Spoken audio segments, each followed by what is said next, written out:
پاکستان۔ توہین رسالت پر لاہور کی اسکول پرنسپل کو سزائے موت۔ سلمیٰ تنویر نے 2013 میں گستاخانہ تحریر چھپوا کر محلے میں تقسیم کی تھی۔ 50,000 روپے جرمانے کا بھی حکم۔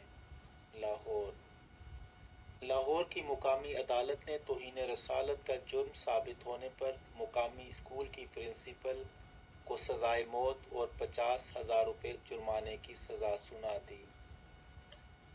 ایف آئی آر کے مطابق لاہور کے علاقے بہادرآباد کی مسجد انوار مدینہ کے امام قاری افتخار احمد رضا نے درخواست میں موقف اختیار کیا تھا کہ عمر اسکول سسٹم کی پرنسپل سلمیٰ تنویر نے 2 ستمبر 2013 کو ایک تحریر چھپوائی اور محلے میں تقسیم کی۔ درخواست گزار کا کہنا تھا کہ اس تحریر میں اس نے حضرت محمد صلی اللہ علیہ وسلم کے خاتم النبیین ہونے سے انکار کیا اور نبی کریم کی شان میں جان بوجھ کر گستاخانہ الفاظ استعمال کیے۔ قاری افتخار احمد رضا کے مطابق خاتون نے نبوت کا جھوٹا دعویٰ بھی کیا تھا۔ لاہور کے تھانہ نشتر کالونی میں ستمبر 2013 میں مقدمہ درج کر کے خاتون کو حراست میں لے لیا گیا تھا۔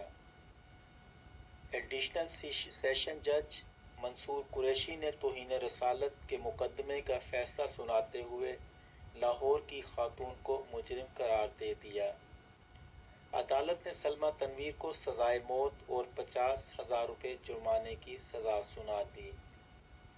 رپورٹ کے مطابق مقدمے کی سماعت کے دوران پراسیکیوشن نے 11 گواہوں کو عدالت میں پیش کیا۔ فیصلے میں یہ بھی کہا گیا ہے کہ مجرمہ 7 روز کے اندر فیصلے کے خلاف لاہور ہائی کورٹ میں اپیل دائر کر سکتی ہے۔ علی، فرینکفرٹ، جرمنی۔